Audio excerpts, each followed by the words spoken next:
네, 안녕하세요. 안동대학교 공동실험실습관에서 TGDTA, 열분석기의 일종인 TGDTA를 담당하는 이학 박사 김현정입니다. 본 프로그램은 안동대학교 여러분들이 TGDTA를 쉽게 이해하고 그다음에 직접 사용할 수 있도록 하기 위한 교육 프로그램입니다. 먼저 이제 이론과 실습 동영상을 통해서 여기 모든 분들이 TGDTA를 잘 이해하고 잘 사용할 수 있도록 하기를 바라는 바입니다. 먼저 이제 TGDTA를 이야기하기 전에 먼저 열분석에 대한 이야기를 잠깐 하도록 하겠습니다. TGDTA는 열분석기의 일종입니다. 열분석기. 자, 열분석기라는 것이 무엇이냐? 자, 열분석기. 열분석기 말 그대로 이 열을 이용해서 시료를 분석하는 겁니다. 열을 이용해서 시료를 분석하는 거. 열을 이용해서 시료를 분석하는 분석 장비에는 크게 세 가지, 정확히 말하면 네 가지가 되겠네요. 자, 네 가지 종류들이 있습니다. 뭐를 알 수 있냐? 먼저 TG라 그래서 질량 감소, 열을 쭉 주었을 때, 시료에 열을 주었을 때 질량이 증가할 수도 있고 질량이 감소할 수 있어요. 질량이 증가한다는 것은 산화가 되어서 산소가 시료에 달라붙어서 질량을 늘릴 수도 있고, 또는 또 감소하는 경우는 이제 물질이 타서 날아간다든지 증발을 한다든지 이런 경우는 질량이 줄겠죠. 그리고 열을 주었을 때의 질량이 늘거나 줄었는 경우, 그런 것들을 분석할 때는 보통 TG를 분석한다라고 이야기합니다. 토탈 그래비티라고. 그 다음에는 이제 DTA를 분석하기도 합니다. DTA. 자, DTA라는 게 있어요. DTA라는 것은 무엇이냐 하면은 열을 쭉 가했을 때 어떤 시료가 녹는 점이 있을 수 있잖아요. 녹는 점이라든지 타는 점이 있어요. 녹거나 타는 경우, 녹거나 타는 점이 있고, 또는 어떤 화학 반응에서 온도가 올라갈 수도 있고 내려갈 수 있겠죠. 그런 것들을 온도를 몇 도에서 타고 몇 도에서 이제 녹느냐, 또 이 온도 변화, 이런 것들을 측정할 때는 보통 DTA를 많이 분석을 합니다. 여기 DTA를 그런 온도를 주로 반응 온도라든지 이런 온도에 관련된 것들은 보통 DTA를 분석하고, 또는 DSC라는 것도 있습니다. DSC. 이거는 열량을 측정하는 거예요. 열량. 그래서 예를 들면 시료가 이제 카본이 있는데 카본이 뭐 1g이 이게 다 탈 때 열량이 얼만큼 발생하느냐, 이런 걸 측정할 때는 DSC. 열량을 분석할 때는 DSC를 분석한다. 이렇게 이야기합니다. 또 한 가지는 이제 TMA라는 것도 있습니다. TMA. 자, 이게 기계적 반응을 보는 건데, TMA는 뭘 말하는 것이냐? 시료에다가 열을 가했을 때 팽창하거나 수축할 수가 있겠죠. 예, 뭐 얼마나 많이 팽창하느냐, 얼마나 많이 수축하느냐, 시료의 팽창과 수축에 관련된 거, 이런 것들을 분석할 때는 보통 TMA를 분석한다라고 이야기를 합니다. 자, 이 열분석 종류는 이런 크게 네 가지 종류로 나누는데, 오늘 공부할 내용들은 이 TG와 DTA를 같이 붙어 있는 TGDTA라고 불리는 열분석기에 대해서 공부를 하게 될 겁니다. 자, 그러면 앞으로 TGDTA를 공부하면서 갖고 하나씩 이해해 보도록 하겠습니다. 열분석기인 TGDTA를 이제 공부하기 전에 몇 가지 개념을 익히고 넘어가도록 하겠습니다. 물질이 열을 받게 되면 일반적으로 물리적 반응과 화학적 반응들을 수반하게 됩니다. 자, 물리적 반응이라는 것은 이제 얼음이 물로 바뀌는 경우, 또 물이 수증기로 바뀌는 경우는 단순히 이제 물리적 반응이라 할 수 있겠고, 화학적 반응이라는 것은 이제 수치 타는 경우겠죠. 수치 타서 이제 탄소 수치 타서 공기가 만나서 CO2로 바뀌는 형태, 이거는 화학적 반응을 할 수 있죠. 이와 같이 물리적 반응과 화학적 반응의 온도, 반응되는 것, 온도를 알고자 하는 것이 바로 이제 열분석기라고 할 수 있겠습니다. 그 외에도 엔탈피 개념도 하나 익히고 가야 됩니다. 자, 엔탈피 개념이란 무엇이냐 하면 화학적 반응에서만 일어나는 것입니다. 이제 물리적 반응에서는 엔탈피 개념이 필요가 없고, 이 화학적 반응에서 엔탈피 개념이 나오게 되는데, 그 엔탈피 개념을 한번 칠판을 보면서 설명드리도록 하겠습니다. 어떤 물질 A라는 물질이 있다고 가정해 봅시다. A라는 물질과 B라는 물질이 반응을 합니다. 예를 들면 A가 탄소고, 수체 탄소라고 그러고, B라는 물질이 우리는 산소라고 얘기해 봅시다. 공기 중에 산소다, 이렇게 이야기합시다. 그럼 요런 두 개가 반응하면은 이제 A와 B라는 물질이 이제 합성이 되겠죠. 요거 같은 경우는 이제 CO2가 되겠죠. 자, CO2 이산화탄소가 이제 만들어져서 증발하게 되죠. 자, 그러면 이렇게 두 개의 물질이 반응을 해서 새로운 물질이 만들어집니다. 이런 화학적 반응에는 반드시 열이 들어가거나 나옵니다. 여기에 열이 들어가거나 또는 열이 나오게 되죠. 자, 이 수치 타는 경우는 어떻게 합니까? 열이 나오는 경우이죠. 자, 여기서 열이 나오는 경우 이렇게 열 에너지가 어떤 반응에 의해서 화학 반응에 의해서 열이 들어가거나 나가는 경우는 거기에 대해서 반드시 이 에너지가 수반이 되게 됩니다. 이렇게 화학 반응에서 들어가고 나오는 에너지를 우리는 이름하여 엔탈피라고 부릅니다. 그래서 여러분들께서 많이 본 보통 엔탈피는 H로 표시를 하죠. H로 표시하고 이와 같은 반응에서 얼마나 많은 양이 들어갔느냐, 얼마나 많은 양이 나왔느냐 따라서 보통 이 나오게 되면 이제 어떻게 됩니까? 보통 마이너스 나오게 되면은 보통 나왔으니까 플러스 이만한 열량이 나왔다. 들어가게 되면은 이제 열량이 또 들어가야 된다. 흡열 반응이다. 그러면 마이너스 이렇게 표시를 하죠. 그래서 그 양을 표시할 때는 또 델타라는 표시를 쓰죠. 이렇게 델타. 많이 보셨을 겁니다. 여러분들께서. 그래서 델타 H가 어쩌니 저쩌니 뭐 델타 H가 뭐 몇 킬로칼로리니 뭐 이렇게 열량을 이렇게 쓰죠. 이렇게 몇 킬로칼로리고 어떤 반응에서는 또 뭐 100킬로칼로리고 어떤 반응에는 뭐 20킬로칼로리니 또 마이너스가 붙어가 뭐 마이너스 붙고 플러스 붙고 이런 개념들이 나옵니다. 이런 엔탈피라는 개념 자체는 화학 반응에서 열이 들어가거나 나오는 에너지를 엔탈피라 한다. 그렇게 이해를 하시고 넘어갑니다. 이게 왜 필요하느냐? 이 TGDTA의 열 분석을 분석하게 되면 나중에 그래프가 이런 형태로 나옵니다. 그래프가. 자, 온도에 따라서 이제 열량이 나오는 이런 그래프가 나오죠. 자, 그러면 그래프가 쭉 나와서 이렇게 그래프가 내려오게 되면 이제 흡열 반응이고 이렇게 올라가면 발열 반응입니다. 그래서 나중에 이 면적을 갖고 좀 이제 다음에 설명드리겠지만 이 면적 갖고 나중에 열량을 계산합니다. 열량. 자, 이 면적 갖고도 열량을 계산하고 이런 열량을 계산할 때 이것이 바로 화학 반응에서는 바로 이 델타 H 양, 변화량, 엔탈피 값이기 때문에 이 엔탈피 개념을 좀 익혀놓고 가야 됩니다. 자, 여기까지 하고 자, 세부적으로 다시 한번 들어가 보도록 하겠습니다. 예, 그러면 이 TGDTA를 측정을 하게 되면은 좀 전에 이제 흡열 반응과 발열 반응이 나온다고 이야기했습니다. 그러면은 이 열량 말고 TG, 무게하고 TG하고 같이 나오는 경우에 대해서 이제 설명드리도록 하겠습니다. 자, 무게 변화와 이제 열량 변화가 있는데 무게 변화와 열량 변화가 나올 수 있는 경우가 통상 이제 그 둘, 넷, 여섯 가지. 자, 6가지 나올 수 있는 경우가 있어요. 이제 무슨 말이냐? 한번 봅시다.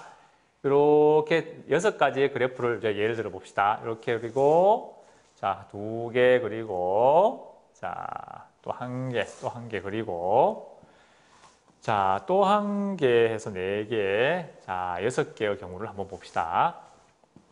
자, 보는데 자, 이쪽은 이제 온도겠죠. 온도고 이쪽은 열량과 자, 무게를 봅시다.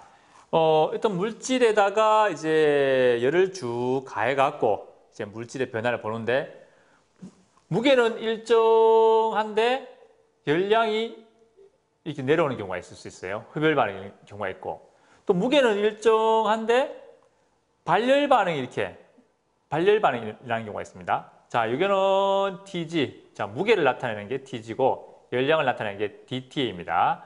자, DTA인데 이렇게 무게는 일정한데 DTA 곡선이 흡열 반응 이런 물질이 있을 수가 있겠고 또 나올 수 있는 경우는 무게는 일정한데 자, TG는 일정한데 DTA가 발열 반응이라는 경우 있죠. 위로 올라가는 건 발열 반응이라고 얘기했어요. 이런 경우가 있을 수가 있고 또 어떤 경우가 올 수 있느냐? 질량은 줄어요. 질량을 줄면서 DTA 곡선은 올라가는 경우가 있을 수 있겠죠. 이렇게 DTA는 올라가고 질량은 줄어요. 자, 질량이 줄면서 이번에는 DTA 곡선이 내려가는 경우도 있어요. 이런 경우도. 자, 이런 경우도 있을 수 있겠고. 자, 또 어떤 경우 있을 수 있을까요? 자, 질량이 올라가면서 자, 질량이 올라가요.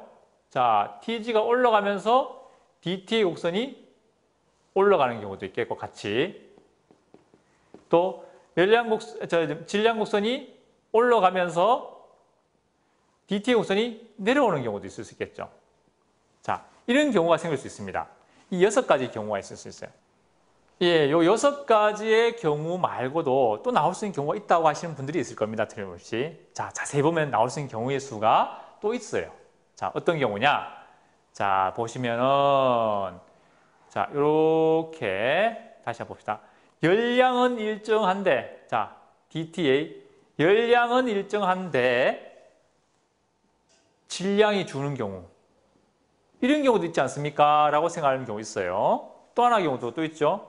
자, 또 하나 경우 열량은 일정한데, 자, DTA 열량은 일정한데 질량이 증가하는 경우도 이런 경우도 있지 않겠습니까? 라고 생각하는 경우가 있습니다. 뭐 있을 수 있겠죠. 경우의 수니까.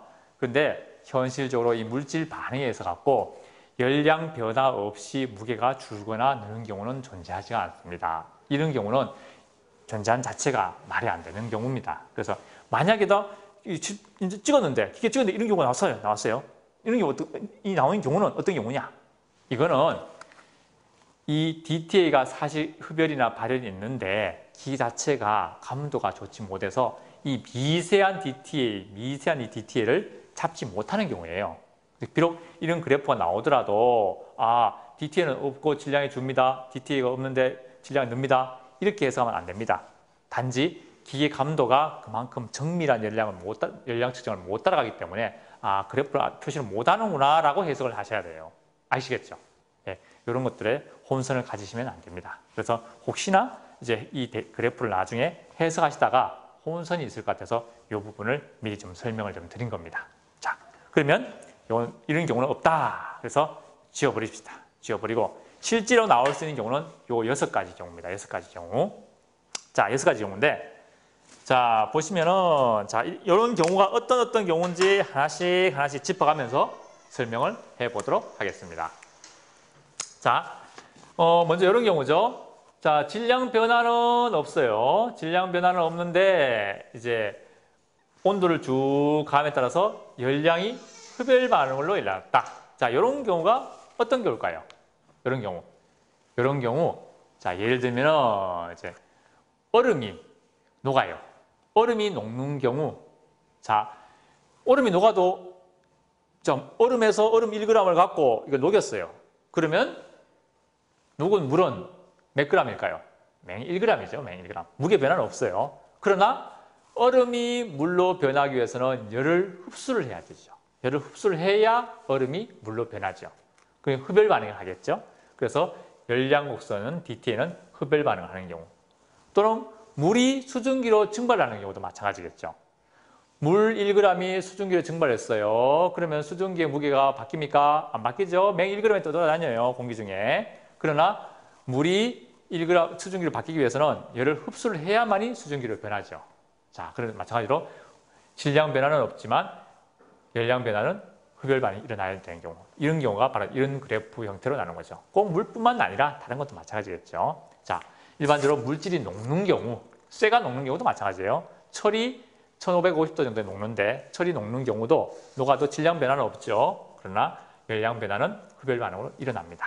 자, 이런 경우라고 보시면 되고, 자, 이런 경우는 어떨까요? 이런 경우는 질량 변화는 없는데 DTA 변에서 발열 반응이 일어났어요. 발열 반응이. 자, 이런 경우는 흔치 않은 경우지만 화학 반응에서 이런 경우를 볼 수 있습니다. A란 물질과 B란 물질이 반응해서 C란 새로운 물질이 만들어질 때, 그런 경우에 이런 반응이 일어날 수 있습니다. 여러분 주변에서 이런 반응은 쉽게 보는 물건이 있죠. 물건이. 자, 가게에 파는 것 중에서 물건이 있어요. 어떤 걸까요? 자, 초등학생 학생들이 보통 이제 집에 이렇게 가게 되면은 학교하고 집하고 거리가 가까운 데도 있지만 먼 경우도 있어요. 특히 겨울에. 제 아들도 이제 하나 있는데 이제 초등학생이에요. 항상 이제 추위를 많이 타갖고 겨울 되면 이제 엄마가 이제 따뜻한 물을 이제 이렇게 물통에 담아갖고 주죠. 그러면 그거 손에 넣고 가라고. 그거 어느 정도 식으면 학교에서 물 마시라고 주는 경우가 있는데, 그러다가 어느 하루는 이제 아들이 와서 아빠, 그 마트에서 뭐 살 거 있으니까 뭐 돈 좀 달래요. 예, 돈을 1,000원만 주세요. 그래서 뭐 살 건데 이렇게 비비면 따뜻해지는 게 있대요. 비비면 따뜻해지는 게. 그게 뭐냐? 이렇게 손난로래요. 손난로. 예, 손난로가 바로 그런 경우입니다. 손난로 보면은 이제 그 안에 A라는 물질과 B라는 물질 두 개 물질이 섞여 있는 상태에서 충격을 가해서 두 개의 물질을 합성을 시키면서 열을 내게 되죠. 그러나 두 개 바뀌더라도 그 안에 무게는 변하지 않습니다. 예, 그런 경우가 바로 화학 반응에서 질량 변화는 없지만 열을 내는 경우, 손난로 같은 경우에 그런 경우에서 우리 주변에서 쉽게 볼 수 있는 그런 반응이겠죠. 자, 그 다음에는 이제 이런 경우를 봅시다. 질량은 줄면서 열량은 이제 발열 반응이 일어나는 경우. 이런 경우는 어떤 경우일까요? 자, 이런 경우. 자, 이런 경우. 자, 질량이 줄면서 이제 열량이 발열 반응이 일어나는 경우. 이런 경우는 수치 타는 경우겠죠. 수치 타는 경우. 자, 연탄이 타는 경우도 마찬가지겠고, 수초를 태우면은 어떡합니까? 열이 나죠. 따뜻하지 않습니까? 자, 열이 납니다. 열이 나면서 나중에 수천, 탄소는 다 날아가고 재만 남죠. 질량이 줄지요. 네. 이런 경우가 바로 이제 이런 경우. 질량이 줄면서 이제 발열 반응이 일어나는 경우, 수치 타는 경우를 이렇게 이해를 하시면 되겠습니다. 자, 이런 경우는 어떤 경우일까요? 봅시다. TG에서 질량은 줄면서 이제 흡열 반응이 일어나는 경우. 이런 경우. 이런 경우는 어떤 경우예요? 이런 경우도 화학 반응에서 주로 볼 수 있는 반응들입니다. 질량은 줄어서 기체로 날아가죠. 기체로 날아가면서 오히려 열을 받아야만이 이제 두 개가 합성되는 경우. 합성돼서 기체로 날아가는 중에서 열을 받아서 날아가는 경우. 화학 반응 경우. 자, 이거는 우리 주변에서는 흔히 볼 수 없는 반응들입니다. 화학 반응에서 볼 수 있기 때문에 자, 넘어가도록 하겠습니다. 자, 다음 경우 봅시다. 이런 경우 질량이 늘면서 발열 반응이 일어나는 경우. 자, 발열 반응이 일어납니다. 질량이 늘어요. 질량이 느는 경우, 이것도 뭐냐면 화학 반응에서 일어나는 경우입니다. 주로 화학 반응에서 일어나는 경우인데 산화되는 경우예요. 산화되는 경우. 자, 물질에 열을 가하면은 이 물질이 타서 날아가는 게 아니고 철 같은 경우는 산소와 결합해서 산화가 일어납니다. 철이 날아가지는 않잖아요, 그죠? 예, 금속 소재들은 열을 가하면 산화되면서 날아가는 게 아니고 산소가 달라붙습니다. 산소가 달라붙으면 무게가 늘어나겠죠, 당연히. 그런 경우. 어떤 반응에서 발열 반응하는 경우도 있고 이렇게 밑에서 TG가 자 늘어나면서 DTA가 흡열 반응 경우. 이런 경우 같은 경우는 산화가 일어나는 경우입니다. 산화. 예, 주로 금속 소재에서 산화되면서 경우에 따라서는 발열 반응이 일어나는 경우도 있고 경우에 따라서는 이제 흡열 반응이 일어나는 경우가 있겠죠. 이런 경우가 그 산화되는 경우라고 이해하시면 되겠습니다. 자, 통상 앞서 말씀드렸다시피 이 6가지 경우의 반응들이 일어납니다. 물론 화학 물질에 따라서 이런 반응들이 동시에 두 가지 다 일어나는 경우도 있어요. 예를 들면 어떤 곡선에서 처음에는 질량이 줄다가 한 번 줄고 또 줄고 또 줄고 이렇게 주는 경우도 있고 이 질량 주는 데 따라서 한 번은 발열 반응이 날 수도 있고 이쪽에 흡열 반응이 날 수도 있고 자 이렇게 반응이 연속적으로 일어날 수도 있습니다. 자 TG와 DTA가 물론 이 연속적으로 일어날 수 있다는 것도 감안해서 이 온도에서는 무슨 반응, 이 온도에서는 무슨 반응 이런 것들을 다 하나씩 해석해 나가는 거죠. 자 그래서 이 열 분석기라는 D 자체는 이와 같은 TG 곡선과 DTA 곡선을 갖고 몇 도시에서 흡열이냐, 몇 도시의 발열이냐, 또 몇 도시에서 질량이 주느냐, 줄었으면 또 얼만큼 주느냐 이런 것들을 알고자 할 때, 그런 정보를 알고자 할 때 이 열 분석기를 사용을 합니다. 이 열 분석기 같은 경우는 갖고 알 수 있는 정보가 굉장히 많아요. 굉장히 많지만 이 데이터 그래프 자체를 해석을 어떤 의미로 해석해야 될지 잘 몰라서 사용하는 정도가 사실 미흡함이 좀 있습니다. 그래서 여러분들은 이 열 분석에 대한 개념들을 제대로 좀 익혀두시고 나중에 실험하거나 또는 뭐 연구 개발하실 때 많은 정보를 얻어가시기 바라겠습니다. 네, 여기까지 하겠습니다. 예, 지금부터 이제 TGDTA에 대한 어플리케이션과 이제 이 시료를 열을 가했을 때, 시료 열을 가했을 때 이제 어떤 화학 반응식에서 어떻게 이루어지는지 그런 것들에 대해서 구체적으로 한번 보도록 하겠습니다. 예, 그러면 지금부터 이제 열 분석기 중에서 이제 어플리케이션하고 이제 화학 반응식에 열을 가했을 때 화학 반응식이 어떻게 변하는지에 대해서 설명을 드리도록 하겠습니다. 어플리케이션을 보면은 물론 이제 이 열 분석 같은 경우는 앞서도 설명을 잠깐 했지만 이제 DTA, DSC, 뭐 칼로리메타 이런 걸 측정하게 되는 건데 온도를 가해서 열을 가해서 녹는 온도라든지 이제 결정화되는 온도, 또 상 다이어그램 같은 이런 것들을 이제 분석할 수 있습니다. 열 분석기를 갖고 그리고 이제 또 하나는 이제 상전이 같은 거, 상 온도에 따른 상전이 온도 같은 거를 알고자 할 때 이런 걸 사용할 수가 있고요. 예, 이 열 분석기를 갖고 이제 무엇을 분석하기 위해서 이 열 분석기를 사용하느냐? 물론 열 분석기 종류는 이제 DTA, DSC, TG 뭐 여러 가지가 있습니다. 자, 그러면 일단 구체적으로 여기서는 열 분석기 자체에 대해서 이제 먼저 이야기를 해보도록 하겠습니다.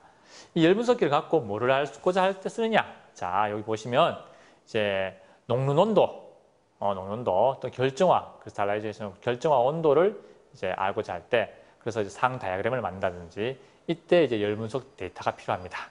예, 그리고 상전이 온도 같은 걸 알고자 할 때도 이 열 분석이 필요하고, 그 외에 이제 그 시료의 그 멜팅 온도라든지 멜팅 온도에 대한 열량이라든지 또 결정화되는 온도 외에도 결정화를 시키기 위한 그 열량이라든지, 자, 상전이를 일어나는 데 있어 갖고 그것도 열량이라든지 열량 같은 경우를 알고자 할 때 이 열 분석기를 사용을 합니다.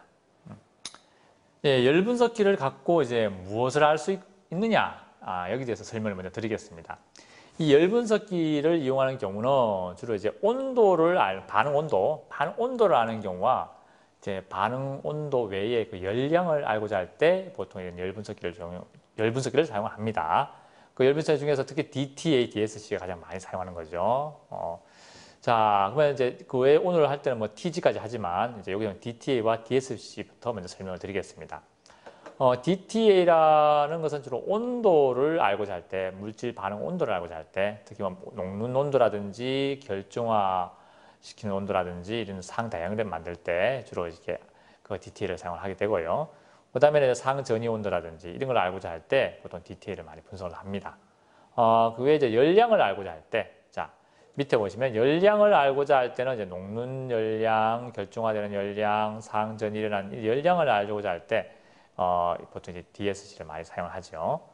자, 적용처를 한번 볼까요? 예를 들면은 자, 이런 경우를 보겠습니다.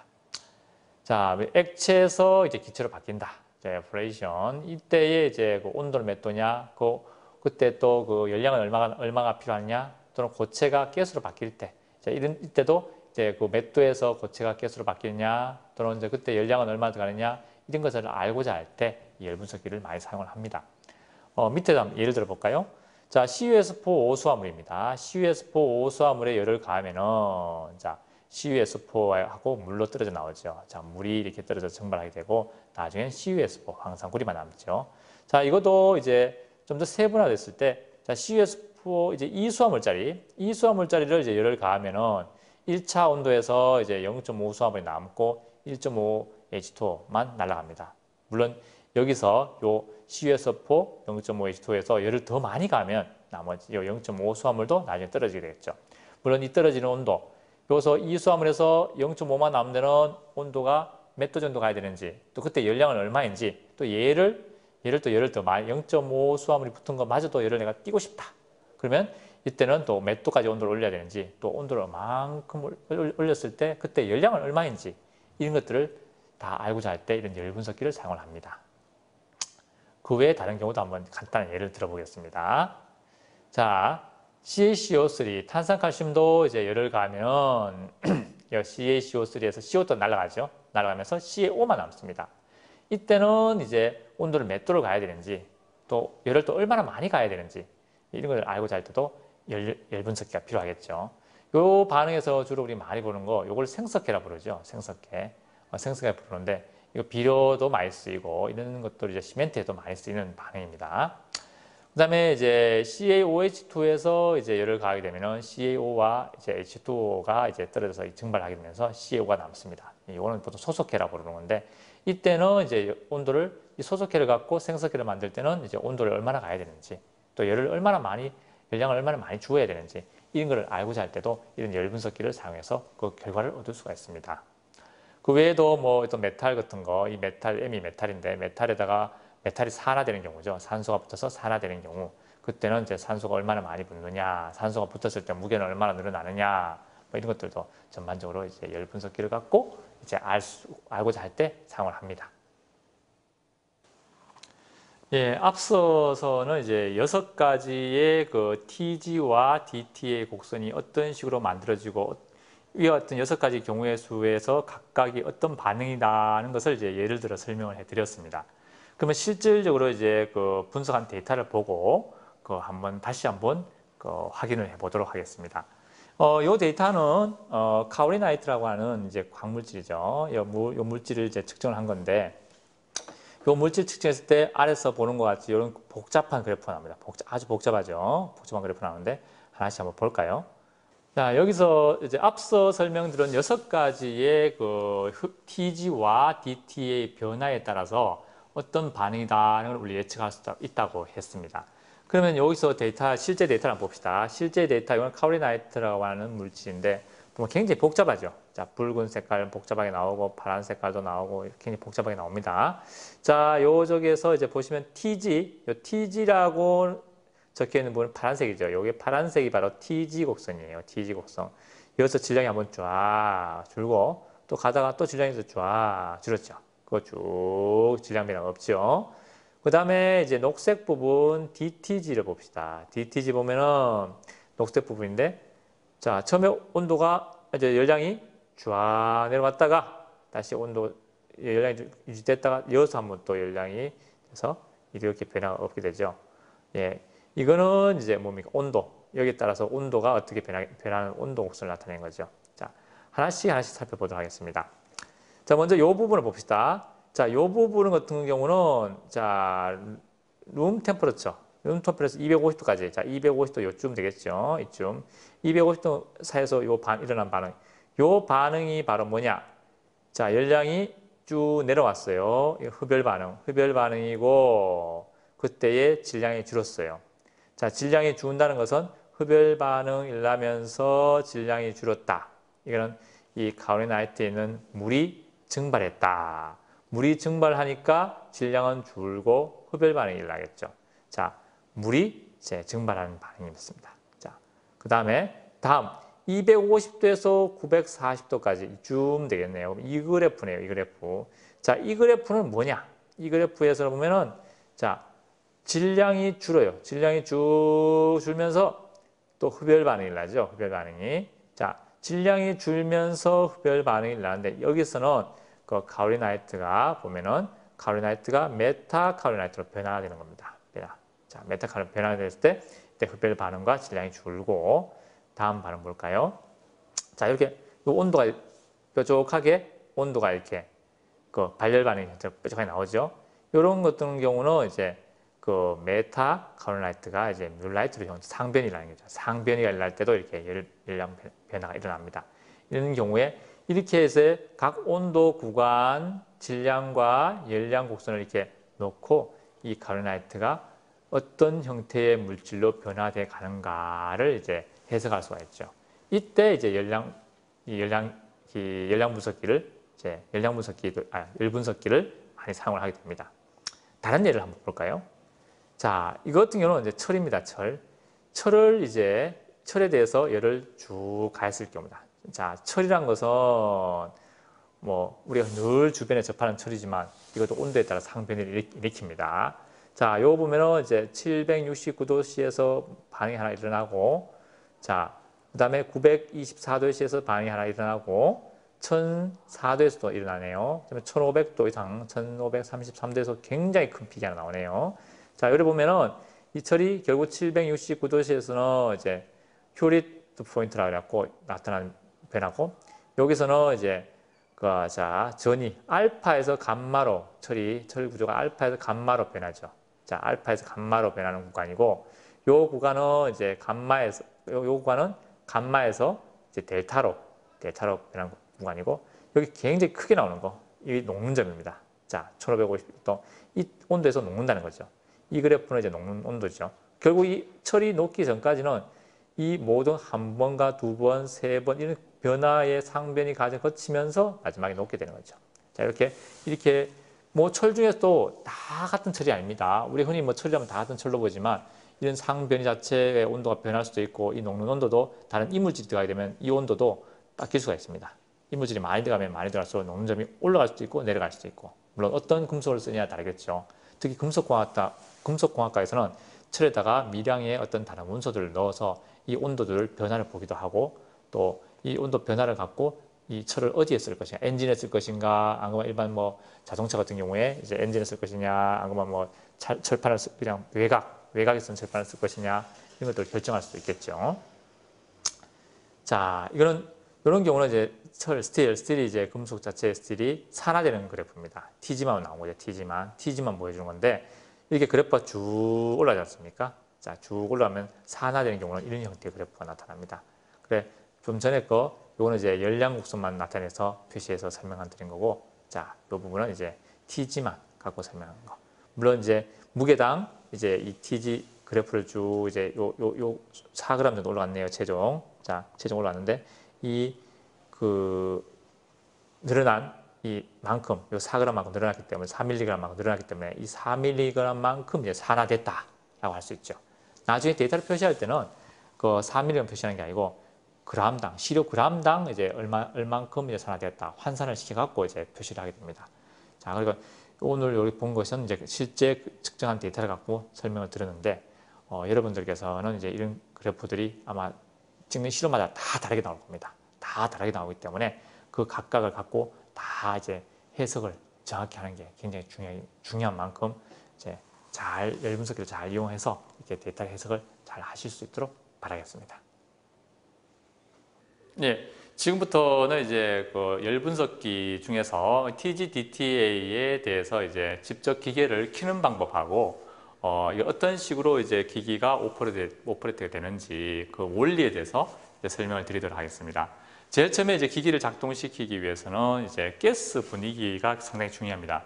시료 자체가 이제 산소를 집어여서 산화시켜야 되는 경우도 있고 또는 이제 그 공기 분위기, 산소가 너무 많이 들어가 버리면 반응이 과하기 때문에 공기 분위기에 가스를 주입시키면서 이렇게 반응을 시켜야 되는 경우가 있고 또는 이제 그 공기가 들어가면 안 된다. 이제 무산소 상태. 그래서 질소나 아르곤 상태의 가스를 흘려주면서 분석해야 되는 경우가 있습니다. 그래서 제일 먼저 선택해야 될 것은 이 중에 가스통이 여러 가지 있죠. 요거는 이제 보통 이제 그 질소 가스통이고, 이거는 이제 산소 가스통이고, 이거는 이제 여기 산소 가스통이죠. 예, 산소 가스통이고, 이거는 이제 에어 공기죠. 공기. 요 뒤에 거는 아르곤 가스통입니다.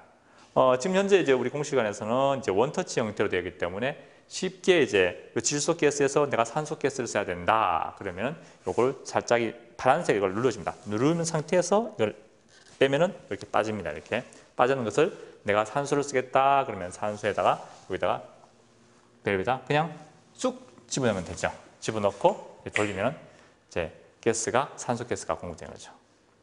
자, 가스통에 대해서도 일반적으로 좀 알아놔야 될 게 이렇게 녹색 통이 대부분 산소통입니다. 녹색 통이 산소통이고 이게 회색 통이 색깔을 간 놈이 이제 이런 것들이 이제 질소나 아르곤이나 뭐 공기 이런 것이 되고 또 주황색이 있습니다. 주황색 가스통 같은 경우는 이제 수소 좀 위험한 폭발성이 있는 것이죠. 주황색 같은 경우는 이제 수소 가스통 이렇게 색깔을 갖고도 기본적으로 어떤 통인지를 알 수 있도록 해야 되겠습니다.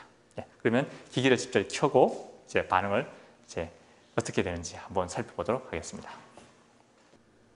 예, 그러면 저쪽에서 가스를 열게 되면 우리 가스에 들어가는 유량을 조정할 수 있어요. 여기서 보면 여기 이제 가스 유량을 조절하는 건데 여기에 있는 밸브를 틀게 되면은 요 밑에 자세히 보시면은 수치가 있습니다. 수치 보시면 20, 50, 100, 150 있는데 우리가 지금 보유하고 있는 것은 최대 1분에 150ml의 가스 유량을 흘려줄 수 있는 겁니다. 그래서 이 가스 유량을 너무 많이 흘려주게 되면은 나중에 기기를 측정할 때 안쪽에서 저울이 많이 흔들려서 그 노이즈가 심하게 되고 또 너무 적게 흘려주면 내가 원하는 가스를 충분히 흘려주지 못하여서 반응이 잘 원활하게 일어나지 않을 수도 있습니다. 그래서 그거는 반응을 시킬 때 한두 번은 이제 측정을 해보고 적정한 양을 측정해 주면 되겠습니다. 일반적으로는 한 100ml 정도, 1분에 100ml 정도의 가스를 흘려주면서 그 측정을 하게 됩니다. 우리는 연습할 때는 100ml 정도 이렇게 돌리면은 100ml의 숫이 나오죠. 요 구슬이 새 구슬이 있는데 요 구슬이 이제 100ml에 가게 돼서 맞추게 되겠습니다. 이렇게 맞춰놓고 그 다음에는 이 컴퓨터를 켭니다. 컴퓨터를 켜고 그 다음에는 이 본체 열분석기 TGDT 열분석기 본체 스위치를 켭니다. 본체 스위치는 요 옆쪽에 있는데 밀어주는 경우가 있고 제키는 경우가 있습니다. 나중에 다시 한번 보겠지만 요거는 이제 밀어주면서 이렇게 한참 1, 2초 정도 유지하면은 끄면은 이제 여기 불이 오죠. 자, 요 불 오는 것이 어떤 의미를 갖는지를 잠깐 살펴보면서 다음 또 진행해 보도록 하겠습니다. 여기서 스위치가 ON이 있고 이제 OFF가 있습니다. 킬 때는 이걸 이쪽으로 제킵니다. 이렇게 한참을 한 2, 3초 정도에 지켜주면은 이렇게 켜집니다. 이렇게. 끌 때는 이 반대편을 눌려서 1초, 2초 정도 꺼지죠. 자, 다시 한번 켜봅시다. 킬 때는 여기서 스위치를 눌러서 1, 2, 3초 정도 기다려야 됩니다. 그래야 켜집니다. 끌 때도 마찬가지고. 그래서 끄고 이제 켜고 끄는 것들을 이 스위치로 조정을 잘 할 수 있도록 하십시오. 예, 이게 컴퓨터가 켜지고 그다음에 이쪽에 본체에 이제 불이 켜지게 되면은 기본적으로 수치가 뜹니다. 24라고 수치가 뜨죠. 요 24라는 의미는 이 내부의 온도가 현재 24도를 유지하고 있다는 겁니다. 이렇게 온도가 뜨고 컴퓨터가 켜져 있을 때 이게 측정할 수 있는 가장 기본적인 상태입니다. 이 상태에서 우리가 측정할 때는 여기에 보시면 이 아이콘 서머 플러스라는 이 아이콘을 더블 클릭을 해보겠습니다. 이게 측정하는 거고 밑에 거는 분석할 때 쓰는 겁니다. 먼저 서머 플러스 쓰면 이런 창이 뜨죠. 이런 창이 뜨면은 잠시 기다려야 됩니다. 잠시 기다리면은 이런 메시지가 뜹니다. 이런 이제 메시지가 뜨면은 이런 창이 뜨면은 여기 이제 활성이 되고 이건 죽어 있죠.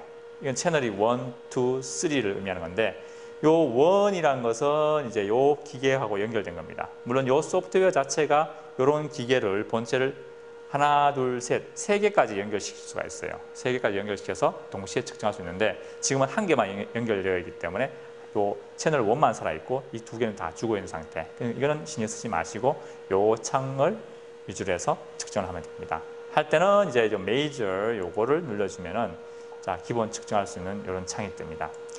요 창이 뜨고 요까지 이제 한번 참고를 하시고 측정할 때는 이제 이런 창이 이제 약간 어설플 수 있으니까 요 창을 이제 내려줄게요. 내려주고 이렇게 해서 측정을 시도를 하면 되겠습니다. 그러면 그 다음에는 이 본체의 이제 내부 구조가 어떤 식으로 되어 있고 안에 보면서 어떤 원리에서 이게 측정되는지를 지금 살펴보도록 하겠습니다. 이 본체를 이제 열 때는 어떻게 열느냐면 여기에 보시면 오픈하고 클로즈가 있죠. 자, 오픈을 이렇게 눌러주면 자, 이 본체가 열리게 됩니다. 시료를 넣는 이 본체가 이제 열리게 되면 이제 요 안에서 시료를 넣게 되는데 클로즈 시킬 때는 내가 닫고 싶다. 닫고 싶을 때는 시료 넣고 닫을 때는 클로즈를 이렇게 꾹 누르고 있으면 닫힙니다. 닫히고 오픈을 누르게 되면 이제 열리죠. 이런 식으로 2개의 그를 갖고 이제 열고 닫고 할 때 쓰시면 되겠습니다. 자, 오늘은 이제 다 열었으니까 이렇게 열 때 이렇게 열고 요 밑에 나타나는 요 불은 무엇을 의미하는 거냐 하면은 그 저울의 무게를 의미하는 겁니다. 안쪽에 보시면은 본체 안에 보면 저울이 2개가 있습니다. 시료를 넣지 않은 빈 도가니와 시료를 넣은 도가니 2개의 그 저울이 있는데 그 2개의 저울의 차이를 의미합니다. 여기서 마이너스 쪽으로 간다는 이야기는 불빛이 마이너스 쪽으로 이동하게 되면은 이제 시료를 넣지 않은 빈 도가니의 무게가 그만큼 무겁다는 이야기고 이 불이 오른쪽으로 이 플러스 쪽으로 불빛이 가게 되면은 시료를 넣은 부분의 무게가 더 많이 나간다는 걸 의미합니다. 그래서 측정할 때 이 불빛이 너무 이쪽으로 치우치거나 이쪽으로 치웠을 때는 측정할 때 문제가 발생할 수 있기 때문에 가능한 한 이 무게 자체가 불빛 요 1개 좌우로 1개 정도는 이동이 되지만 3개, 4개 이동했을 때는 측정 데이터에 무리를 줄 수 있기 때문에 조정을 해 주셔 갖고 측정 이제 시료가 들어간 부분과 시료가 들어가지 않는 부분, 빈 도가니와 시료가 들어간 부분 2개의 무게를 가능한 맞춰 주어서 불빛이 가능한 중간에 있도록 어쩔 수 없는 경우는 좌우에 1칸 정도 이동할 수 있을 정도로 이렇게 유지를 시켜서 측정하시는 게 좋습니다.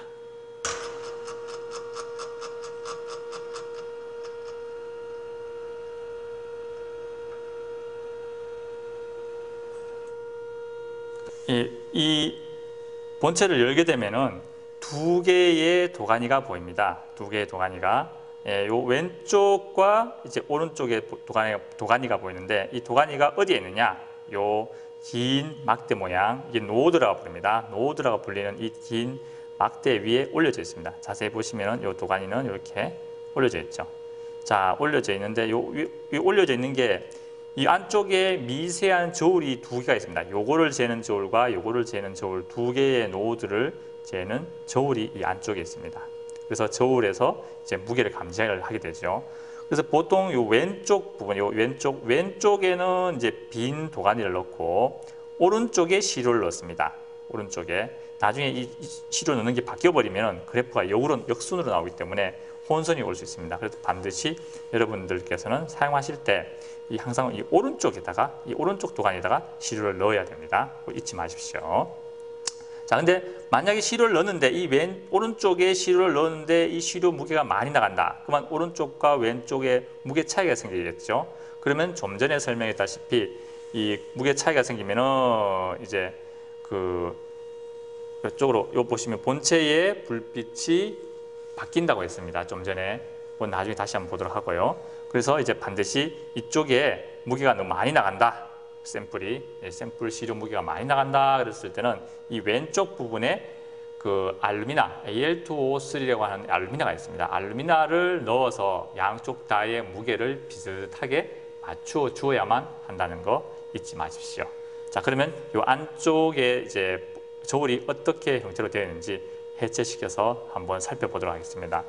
자, 이 본체를 열어보겠습니다. 여는 방법은 두 개의 요 나사가 있겠죠. 이 나사를 풀고, 자, 한번 풀어보겠습니다. 자, 풀고, 나사를 풀면 요 앞에도 나사가 두 개가 있고, 이 뒤편에도 같은 나사가 두 개가 있습니다. 두 개의 나사가 있고, 자, 두 개의 나사를 풀면 이 본체가 그대로 이렇게 빠집니다. 자, 플라스틱으로 된 본체가 빠지고, 그러면 이 안쪽에 정중간에 이렇게 수평을 맞춰주는 게 있는데 이 수평이 반드시 맞아야 됩니다. 이 수평의 물방울이 흔들게 되면 저울의 밸런스가 맞지 않아서 측정이 제대로 안 되게 됩니다. 그래서 반드시 이 밸런스를 맞을 수 있도록 이 본체 밑에 보면은 발이 있죠. 이 발을 조절을 해서 이 수평을 반드시 맞춰주셔야 됩니다. 자, 그럼 이 안쪽에도 한번 뜯어보겠습니다. 그런데 이게 요 뜯는 과정은 분석을 하는 여러분들은 가능한 이거를 만지지 마시고 이 기기를 관리하시는 분들만이 이제 이 부분을까지는 이제 만져도 되기 때문에 기기 관리하는 분들이 주로 만지시면 되겠습니다. 그리고 이 안쪽 같은 경우는 지금 안에 열어보시면 아시겠지만 이 안에 패킹이 되어 있어요. 공패킹이 돼서 외부의 바람이라든지 어떤 공기 흐름에 의해서 저울이 흔들림이 있으면 안 되지 않습니까? 흔들림이 있으면 안 되기 때문에 요 안쪽에 보면 패킹이 돼서 저울이 안정적으로 작동할 수 있도록 그렇게 만들어 놨습니다. 자, 볼까요? 자, 이거 살짝 이렇게 열어볼 수 있습니다. 자, 여기 패킹이 되어 있죠? 예. 그래서 요 저울 안쪽 부분에는 공기의 흐름에서 저울이 영향을 받지 않도록 해놨습니다. 자, 안쪽을 다시 한번 보도록 하겠습니다. 안쪽에 보시면 두 개의 기기가 보이는데 이쪽에 하나가 저울이 있고 이쪽에 하나 저울이 있습니다. 이 두 개의 저울이 요거는 이제 왼쪽을 나타내는 빈 도가니에 대한 저울을 나타내는 것이고 오른쪽은 시료의 무게를 측정한 저울이 되겠습니다. 이 저울 자체가 굉장히 정밀한 겁니다. 0.000mg, 0.000mg까지 정확히 재는 저울이기 때문에 우리가 일반적으로 쓰는 저보다 굉장히 감도가 좋은 거기 때문에 상당히 조심해서 다뤄야 될 부분입니다. 자, 그 다음에는 이 부분에서 이 시료 자체를 찍을 때에 보시면 로드가 있는데 이 로드를 나중에 경우에 따라서는 뺐다가 끼워야 되는 경우가 있습니다. 이 로드가 손상된다든지 밸런스가 잘 안 맞든지 하면은 이 로드를 빼야 되는 경우가, 빼서 다른 새 걸로 갈아 끼워야 되는 경우가 있는데 그런 경우는 어떻게 하는지 한 번 더 보도록 하겠습니다. 예, 결국 이 저울이 두 개 있음으로써 두 개의 무게 차이에서 이 시료에서 산화가 일어난다 그랬을 때 무게가 줄거나 또는 이제 늘게 됩니다. 증감이 되게 되는데 증감을 이 저울 두 개의 차이에서 측정할 수 있다는 것입니다. 물론 또 이 안에는 또 안쪽에 보시면은 이 전기 열량을 또 측정하는 게 있어서 온도를 측정하는 센서가 있습니다. 자세히 보시면 요걸 열어 보시면 요 밑에 금속판이 있는데 이게 백금판입니다. 백금. 이 백금판에 요 밑에 전기가 흘러서 이 전기적 저항에 의해서 나중에 온도를 환산시켜서 우리는 이제 온도를 볼 수 있죠. 이 기계는 전기를 읽지만 우리 사람은 이제 그걸 환산시키는 온도를 보게 됩니다. 그래서 요 저울에 의해서 질량 변화를 볼 수가 있고 이 센서에 연결되어 있는 전기적 저항에 의해서 우리는 온도를 알 수가 있는 겁니다. 그래서 이 시료 물질이 몇 도에 반응을 하느냐, 또 반응했을 때 무게가 얼마나 늘고 얼마나 주느냐를 이 구조를 갖고 생각해 볼 수가 있겠죠. 또 한 가지는 이제 가스 분위기를 보면 제일 처음에 할 때 이 시료에 가스를 흘러주는데 어떤 분위기의 가스를 흘러줄 것이냐라고 이야기했습니다. 질소나 이제 산소나 공기를 보통 넣어준다고 했는데 그 가스가 어디로 나오느냐? 어디로 나오냐면 여기 보면 라인이 보이죠? 이 라인을 통해서 이쪽으로도 하나 나오고 또 이쪽으로 하나 나오죠. 이 두 개의 라인이 형성되는데 이 라인이 가스를 이쪽 작은 구멍으로 흘러보냅니다. 그래서 이쪽으로는 가스가 안 들어가고 주로 요소 라인에서 나온 것이 이쪽 분위기, 요 시료가 있는 부분에 요 부분에 공기나 질소나 이런 가스를 흘려줘서 어디로 나오느냐? 이렇게 보시면 요 앞에 보시면은 작은 구멍이 있죠. 이쪽으로 가스가 배출이 됩니다. 그래서 안쪽에서 가스가 계속 이제 흘러나오죠. 이쪽으로 계속 흘러나오면서 이제 이 시료가 있는 부분에는 항상 일정한 가스 분위기를 만들어주는 겁니다. 이런 원리에서 분석이 되는 것입니다. 예, 그러면 유지 보수에 대해서 이제 말씀을 드리도록 하겠습니다. 유지 보수에는 이제 뭐 여러 가지 유지 보수가 있는데 우선 제일 처음에 알아야 될 거는 무엇이냐면 이 노드가 손상되는 경우가 있습니다. 시료가 넘쳐서 이 노드 부분에 되어서 녹아서 노드를 못 쓰게 되면 이 노드를 교체해야 되는 경우가 있습니다. 이 노드 교체하는 방법에 대해서 이제 설명을 드리도록 하겠습니다. 자, 노드를 교체하기 위해서는 제일 처음에 여기 보시면 요 나사가 있죠. 이 작은 나사를 먼저 풀어줍니다. 풀어줄 때는 이제 요 시계 드라이버가 그래서 작은 드라이버가 있죠. 요거를 갖고 요 안쪽을 이제 돌려주죠. 살짝이 이제 돌려주죠. 자, 요 돌릴 때는 노드에 닿이지 않도록 조심하셔야 됩니다. 이렇게 일정만큼 돌린 다음에 자, 이런 핀셋을 갖고 요 판이 있습니다. 이 판을 싹 들으면 이렇게 빠지게 됩니다. 여기 보시면 구멍이 작은 부분, 큰 부분 있죠. 작은 부분에 나사가 걸리고 뺄 때는 이 큰 부분을 올려서 빼게 됩니다. 이렇게 빼게 됩니다. 자, 이렇게 뺀 것을 놔두고 다음에는 이제 그러면 이렇게 큰 구멍이 두 개가 보이죠. 이 큰 구멍이 보이도록 뺀 다음에 자, 요거를 잡고 수평에 잡고 내가 원하는 부분의 수평을 잡아서 그대로 앞으로 당깁니다. 이렇게 당겨서 이렇게 빼냅니다. 뺄 때 끼울 때는 새 거를 갖고 와서 새 거를 다시 이렇게 끼울 때는 여기 보시면은 요 선이 있죠. 요 선이 하나 나와 있는 게 까만 점도 있고 요 점 있는 부분이 위로 오도록 해서 잘 이렇게 넣습니다. 넣고 이제 안쪽을 보겠습니다. 안쪽을 보면은 자, 이렇게 노드를 집어넣게 되면은 자, 뭐가 보이십니까? 자, 빨간 선이 보이죠? 빨간 선이 보이고 까만 점이 보이죠? 이 놓고 그대로 수직에서 그대로 밀어였습니다. 그대로 쭉 밀어였습니다. 이렇게. 자, 세게 이래 밀어였더라도 괜찮은 게 여기 안정장치가 되어 있습니다. 여기 안정장치가 여기 선이 안정장치가 있어져서 그냥 쭉 끝까지 쭉 밀어주십시오. 밀어주면은 이렇게 장착이 됩니다. 장착되어서 이렇게 하시면 되겠습니다. 그래서 특히 할 때 수평으로 바로 집어넣어야지 이 노드 자체를 약간 오른쪽이나 왼쪽이나 또 아래나 위로 이렇게 기울인 상태에서 집어넣게 되면 노드가 부러지거나 이 기계가 망가질 수 있기 때문에 수평으로 그대로 집어넣으십시오. 그대로 집어넣어서 왼쪽 오른쪽에 그 점이 균일하게 맞아지게 이렇게 장착하시면 됩니다. 이렇게 한 다음에는 앞으로 와서 여기에 처음에 있던 요 가드죠. 여기 가드라고 부르는데 요거를 이제 안쪽에 조심스럽게 넣습니다. 자, 넣고 여기서 주의할 게 뭐냐면은 이 가드 부분, 이 금속으로 된 가드와 이 노드가 대이면 안 됩니다. 되어버리면 측정에 문제가 발생하기 때문에 요거를 조정하실 때 자, 일단 넣고 요 자체를 살짝 이렇게 살짝 데이지 않도록 정중간에다가 이렇게 살짝 데이지 않게 한 다음에 잡으시고 요거 잡으시고 저으시죠. 그래야만이 나중에 측정에 무리가 없습니다. 만약 이 가 자체가 이제 노드에 대게 되면은 뭐 되게 되면 측정에 문제가 많이 발생한다는 걸 명심하시고요. 자, 이렇게 해서 쪼아줍니다. 자, 쪼아주면은 이제 이 노드에 상관없이 이제 이렇게 조정을 잘 하시고 이렇게 해주시고, 그다음에 본체를 이렇게 닫으시고, 자, 그러면 나사를 네 군데를 쪼으시고,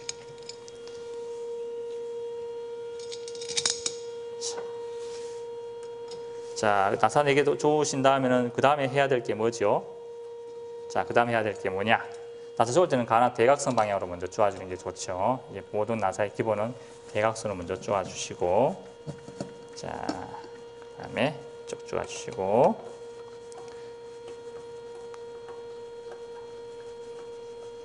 자, 이쪽도 쪼아주시고, 자, 쪼아주시고 해야 될 게, 자, 밸런스 맞추는 거, 이 밸런스 맞추는 거. 이 밸런스 맞추는 거는 물론 이 커버를 씌워도 됩니다. 이 커버 씌워놓고도 밸런스가 보이기 때문에 커버를 먼저 씌우세요.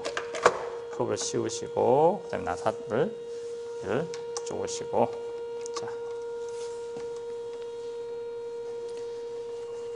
자, 여기도 쪼으시고,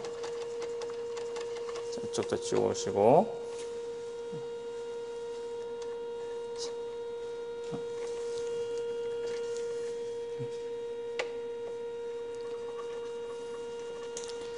자, 그럼 뒤쪽도 물론 뒤쪽 2개도 있으니까 잊어버리지 마시고 뒤쪽 2개도 쪼으십시오.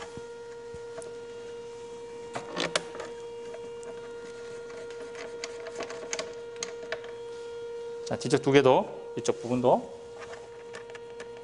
쪼으시고, 그 다음에 요 안에 물방울을 보면서 밸런스 맞추는데, 좀 전에도 얘기했다시피 이 밸런스는 밑에 보면 발통이 있죠. 이 발을 이제 돌아갑니다. 이 발을 이쪽 발과 이 반대편에 4개의 발을 조정하면서 이 물방울이 정중앙에 올 수 있도록 조정하셔야 됩니다. 이거 조정하지 않으면 좀 전에도 말씀드렸다시피 이 저울에 그 값이 잘 안 맞을 수도 있습니다. 자, 이렇게 이제 모든 게 장착이 완료되었으면은 이 로드 자체가 정확한 위치에 자리를 하고 있는지 확인을 반드시 하셔야 됩니다. 확인하는 방법은 이렇게 지금 보시면 종이가 있죠. 이런 종이는 이제 그 기계를 공급하는 업체에서 제공하는 건데 이걸로 측정을 하시면 되겠습니다. 이 점선 부분을 다 이렇게 접으시고, 이쪽도 접으시고, 접어서 먼저 요거를 밑에다 집어넣습니다. 집어 딱 넣어서, 자, 2개의 노드가 수평을 이루고 있는지 제 위치에 있는지 확인을 하는 거죠. 자, 지금 보시면 2개 위치가 수평을 잘 이루고 있죠. 자, 이렇게 한번 확인하시면 되고요. 이 높이는 또 정확히 맞느냐 안 맞느냐를 어떻게 보느냐. 오늘 이제 거기 보면 버티컬 포지션이 있습니다. 이 점선 있죠. 점선 위에 거 보지 마시고 요 밑에 점선, 이 점선이 이제 그 버티컬 포지션을 보는 건데, 요거를 이제 이쪽에다가 이렇게 놓습니다. 자, 놓고 한번 볼까요? 예, 버티컬 포지션 보시면은 여기 점선을 따라서 이 노드 자체가 이 점선의 일직선상에 놓여 있는지 한번 보십시오. 딱 바닥에 되었을 때에 자세히 보시면, 자, 그 일직선에 오늘 와 있죠. 자, 이 정도 같으면 괜찮습니다. 이게 맞지 않는 상태에서 모르고 그냥 이 뚜껑을 닫게 되어버리면 이쪽 부분이 다 이쪽에 되어서 부셔져 버립니다. 그러면 이제 큰일 나겠죠. 그래서 반드시 요걸 종이를 갖고 이제 이 위치와 이 버티컬 포지션을 반드시 확인하고 이 뚜껑을 닫아야 됩니다. 이거 굉장히 중요한 부분입니다. 그러니까 꼭 관리하시는 분은 이걸 꼭 숙지하셔서 노드를 갈게 되면 반드시 이걸로 확인을 반드시 하시기 바라겠습니다. 자, 요 포지션이 잘 잡히는 걸 확인한 다음에는 요게 이제 전기로입니다. 요게 전기로인데, 요 전기로 안쪽에 동그란 구멍이 있죠. 요 안쪽으로 이 2개의 노드가 들어가게 됩니다. 근데 이 노드는 정확한 위치에 있는데 이 로 자체가 다른 위치에 있으면은 또 위험하겠죠. 그래서 이 로도 정중앙에 들어가는지 안 들어가는지를 확인을 하셔야 됩니다. 정중앙에 안 맞다. 이 로 자체가 옆으로 비뚤어져 있다 그러면은 옆에 보시면은 이쪽과 이쪽에 이 육각 렌치가 끼우는 데가 있습니다. 이 육각 렌치. 이 육각 렌치를 두 개가 있는데 이 두 개를 오른쪽과 왼쪽에 먼저 두 개를 끼우세요. 끼워서 이 육각 렌치를 돌리면은 이 로의 위치가 바뀝니다. 자, 돌려볼까요? 자, 이렇게 돌리면은 이 로의 위치가 옆으로 좌로 우로 두 개를 조정하면서 움직입니다. 정확한 위치에 왔다 돌려서 오른쪽 왼쪽을 돌리면은 이게 로가 좌우로 움직이는데 정중앙에 왔을 때는 두 개를 양쪽 동시에 쪼으세요. 동시에 탁 쪼으셔갖고 여기서 움직이지 않게 꽉 쪼으세요. 꽉 쪼으시면 이 로의 위치가 정확히 왔다. 그러면 이제 이 문을 한번 살짝 닫아봅니다. 닫아봐서 이제 정중앙에 왔는지를 확인한 다음에 그리고 문을 닫으세요. 이렇게. 어차피 이 로드도 정확한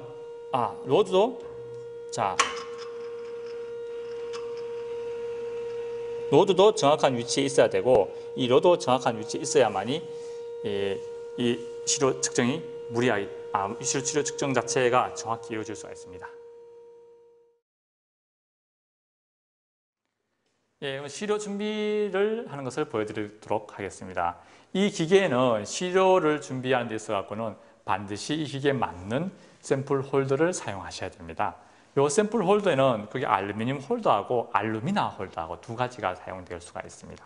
알루미늄은 600도 이하에서 측정할 때는 알루미늄 홀더를 사용하시고 1000도 이상 올리는 경우는 600도 이상이겠죠. 600도 이상 같은 경우는 알루미나 홀더를 사용하셔야 됩니다. 자, 먼저 알루미늄 홀더와 알루미나 홀더가 어떻게 생기는지 한번 볼까요? 아래를 한번 보시겠습니다. 여기 보시면은 이것이 바로 이제 알루미늄으로 이루어진 홀더입니다. 이 알루미늄은 보통 660도에 녹기 때문에 600도 이하에서 사용할 때는 이 알루미늄 홀더를 사용하는 게 좋습니다. 그 다음에 600도 이상 같은 경우는 여기 있는 알루미나 홀더, 이 알루미나 AL2O3죠. 알루미나 홀더를 사용하는 게 좋습니다. 근데 두 개 홀더 중에서 물론 이거는 이제 얇고 전기적인 전도나 열 전도율이 좋기 때문에 정밀한 시료 찍을 때 저온에서 정밀한 시료 찍을 때는 이걸 사용하시고 고온에서 찍을 때는 이 알루미나를 사용하시면 되겠습니다. 그래서 상황에 맞춰서 원하시는 걸 사용할 수 있겠습니다. 자, 그럼 우리는 먼저 알루미나를 갖고 시료를 만드는 걸 한번 보겠습니다. 자, 알루미나 홀더를 넣고 시료를 준비할 때는 이제 요 샘플을 적당히 넣습니다. 샘플에 넣는 양은 이 알루미나 홀더의 한 3분의 2 정도의 양이 적당합니다. 너무 적게 넣으면 온도 감이 안 좋고 너무 많이 넣으면 시료가 반응해서 넘칠 수가 있기 때문에 보시고 한 3분의 2 정도의 용기에 3분의 2 정도의 양을 넣고 잘 표면 다지세요. 다지시고 다진 다음에 이 샘플을 샘플 자체를 이제 기계 안에 넣게 되겠습니다. 네, 측정을 하기 전에 먼저 이제 표준 물질이 있습니다. 표준 물질이 우리가 가지고 있는 표준물은 주석, SN이죠. 이런 표준 물질과 납, PB, 납주석도 있고, 그다음에 인듐도 있습니다. 인듐, 뭐 주석 같은 거 열어보시면은 이렇게 작은 알갱이로 되어 있죠. 이렇게 이런 표준 물질들은 녹는 온도가 다 정해져 있기 때문에 이런 표준 물질을 먼저 측정을 해서 이 기계가 정상적으로 작동을 하고 있는지 없는지 정기적으로 확인을 할 필요가 있습니다. 그리고 이제 요런 이 금속으로서 이제 금속 표준 물질로 이제 잘 맞다. 그다음에 이제 이런 또 그 산화물 형태나 합성물 형태 이런 것들 형태로 갖고도 먼저 분석을 해서 이 값이 정확히 나오는지 안 나오는지 이렇게 이런 것들을 확인해 볼 수가 있죠. 그다음에 이런 것들도 이제 시료를 확인해 볼 수가 있고요. 그다음에 이제 요게 있습니다. 여기. 자, 여기 AL2O3가 적혀 있죠. 요 AL2O3는 이제 그 알루미나 분말이죠. 알루미나 분말인데 요거는 언제 사용하느냐 하면 시료 자체가 무게가 너무 많아서 빈 도가니와 시료를 넣는 부분에 무게 차이가 많이 나는 경우에 빈 도가니에다가 이 알루미나를 넣어서 무게 양을 시료 양과 빈 도가니 양을 맞춰줍니다. 물론 이 알루미나는 1650도까지는 반응을 하지 않기 때문에 넣어도 전혀 무리가 되지 않습니다. 간혹 이 알루미나를 응용해서 쓰는 경우가 있습니다. 어떤 경우냐면 시료를 넣고 이 시료 자체가 밖으로 이제 열 손상이 되는 경우가 있어서 그걸 막기 위해서 시료를 넣고 시료 위에다가 이 알루미나를 다시 덮어서 시료가 정확한 온도에서 반응할 수 있도록 하기 위한 용도로도 사용하기도 합니다. 근데 그는 사용하시는 분들이 알아서 판단을 잘 하셔서 응용해서 쓰시도록 하십시오. 그 다음에는 이제 이쪽으로 한번 볼까요? 여기 보시면 이렇게 생긴 것이 있습니다. 여기 이렇게 생긴 게. 요거는 뭐 하는 것이냐 하면은 이 알루미늄 그 홀더를 사용할 때 간혹 이 알루미늄 홀더가 모르고 찌그러뜨리는 경우가 있죠. 찌그러지는 경우. 이렇게 찌그러져 버렸습니다. 찌그러졌던 걸 사용할 수 없지 않습니까? 이런 경우에는 요거를 이제 자, 어떻게 하느냐? 요 자체를 이제 밑에 이렇게 끼웁니다. 이렇게 끼워서 놓고 자, 찌그러진 걸 버리면 아깝지 않습니까? 요거를 집어넣습니다. 안쪽에다가 집어넣고 자, 요걸로 이쪽 부분으로 넣어서 이제 이렇게 꾹 눌러줍니다. 꾹 눌러주면은 자, 자, 찌그러졌던 이제 홀더가 이렇게 새 걸로 아이고 떨어졌죠. 새 걸로 바뀌죠. 이럴 때 사용하는 겁니다. 그래서 만약 이 알루미늄 홀더가 찌그러지면은 버리지 마시고 이거를 사용해서 펴서 다시 사용해도 분석하는데 전혀 문제가 없으니까 잘 활용을 하시기 바라겠습니다. 예, 그러면 지금부터 이제 그 열 분석기인 TGDTA의 오퍼레이트하는 방법을 설명드리도록 하겠습니다. 제일 처음에 보면은 아이콘 있죠. 자, 서머 플러스 2라는 아이콘을 더블 클릭을 합니다. 더블 클릭하면은 이제 그 채널에 대한 어떤 정보들이 나옵니다. 자, 이런 화면이 뜨죠. 이런 화면 뜨고 이런 화면이 뜨죠. 자, 이런 화면 뜨면은 이제 여기에 지금 3개가 있는데 앞선에도 설명했다시피 자, 여기서 메이저먼트 이제 채널 1만 연결되어 있습니다. 지금 측정 부분을 누르면 자, 이런 창이 뜨죠. 자, 이런 창이 뜨게 되면은 요거는 이제 잠시 내려놓고 제일 먼저 해야 되는 게 뭐냐? 자, 파일 이름을 정해줘요. 우리가 시료를 찍었으면 이게 파일 이름을 정해줘야 그 폴더에 그 파일 이름으로 저장이 됩니다. 그래서 제일 먼저 파일 이름을 클릭을 딱 합니다. 자, 오늘 찍을 것이 뭐냐? 오늘은 그냥 CaCO3를 찍어 봅시다. CA 자, A 하고 CO3 자, 요 파일에 대해서 CaCO3에 대해서 한번 측정을 해보도록 하겠습니다. 그 다음에는 이제 샘플 이름 자, 파일 이름하고 샘플 이름하고 각각 다 따로따로 적어줘야 돼요. 그러면 자, 여기도 이제 CA A CO3 적어주고 자, 레퍼런스 메터리얼은 비워놔도 됩니다. 비워놓고 자, 여기는 atmosphere 대기 상태 어떤 가스를 흘려줄 것인가 우리는 자, N2 가스를 흘려주도록 하겠습니다. N2 가스를 주면 N2를 미리 적어줘야겠죠. N2 가스 적어주고 나머지 부분들은 오퍼레이트 누가 하느냐 김현정이 한다. 그러면 이제 김연정 이렇게 이니셜 쓰든지 쓰시고 나머지 부분들은 특별히 측정할 필요가 없어요. 여기서 주의할 점은 무엇이냐? 반드시 여기에 체크가 되어 있는지 안 되어 있는지 이 체크가 되어 있어야 됩니다. 되어 있어야 되고 그 다음에 샘플 무게가 여기 나오죠. 샘플 무게는 기본 10mg 정해져 있는데 나중에 샘플 무게를 측정한 다음에 다시 기재를 해줘야 됩니다. 지금은 기재할 수가 없죠. 나중에 샘플을 넣고 무게를 확인한 다음에 다시 여기다 넣어줘야 됩니다. 지금은 이 상태로만 입력을 시키고 제가 클로즈 시키도록 하겠습니다. 그 다음에는 뭘 해야 되느냐? 자, 열 분석을 자체가 이제 몇 도에서 몇 도까지 올릴 것인가? 또 승원 속도는 분당 몇 도로 올릴 것인가? 이런 것들을 정해줘야겠죠. 자, 정해주는 것은 어디서 정해주냐면 요 세 번째 칸에서 정해줍니다. 세 번째 요 칸, 네모큐 쭉 칸 클릭을 해줍니다. 그럼 이런 창이 뜨죠. 자, 요게 뭐냐? 자, 스타트 템퍼러처 24도 도시 단위고요. 이건 지금 현재 이 본체 전기로의 온도가 24도라는 의미입니다. 그 다음에 이제 샘플 인터벌이 뭐냐면 1초당 정보를 계속 수집시키겠다. 여기다 2초를 적어되면 2초당 정보를 계속 수집시키겠다는 의미인데 보통 1초 해도 됩니다. 그런 의미고 자, 요 밑에 타겟, 유니트, 레이트, 유니트, 홀, 유니트, 레코드 이런 게 좀 많이 나옵니다. 복잡하죠. 자, 먼저 타겟 부분은 뭐냐? 여기다 클릭 한번 해봅시다. 딱 이 타겟이라는 것은 내가 이 스타트 24도부터 몇 도까지 올리겠다. 자, 우리는 1000도까지 올려봅시다. 1000도까지 올리겠다. 이 1000도는 단위는 어떤 걸 쓰겠는가? 옆에 유니트가 이 1000도의 단위죠. 단위는 도시를 쓰겠다. 자, 이 레이트라는 것은 뭐냐면은 1분에 내가 몇 도씩 올리겠다. 자, 보통 이제 5도 내지 10도를 올립니다. 피크가 잘 나오는 거는 이제 10 정도를 입력시키면 되고, 피크가 잘 안 나온다. 그러면 여기에 한 5도 정도 올리는 게 적당합니다. 5도 정도. 우리는 이제 탄산칼슘을 측정할 때는 이제 피크가 잘 나오기 때문에 한 10 정도 해봅시다. 자, 1분에 10도인데, 그러면 이것도 단위가 있어야겠죠. 자, 분당 내가 10도를 올리겠다라는 의미겠죠. 이렇게 체크를 해줘야 됩니다. 그러면 1분에 10도씩 또 10K씩 이렇게 올리겠다라는 의미죠. 자, 이 홀더는 뭐냐? 그러면 1000도로 올린 상태에서 내가 한 1시간 정도 유지를 하겠다. 그럼 여기다 H를 딱 적어주면 1시간 유지시키겠다 뜻입니다. 물론 내가 10분을 유지시키겠다. 그러면 10을 적어주고 여기 단위를 분을 해주면 1000도씩 올린 상태에서 홀드 10분 동안 내가 유지를 시키겠다 이런 의미입니다. 자, 우리는 여기서 유지시킬 필요가 없기 때문에 없애버립시다. 그 다음에 레코드, 이게 중요합니다. 레코드 부분에도 체크를 반드시 한번 클릭하고, 클릭 안 되죠? 한 번 더 클릭하시면 클릭이 됩니다. 요 체크를 해 두셔야 됩니다. 여기에.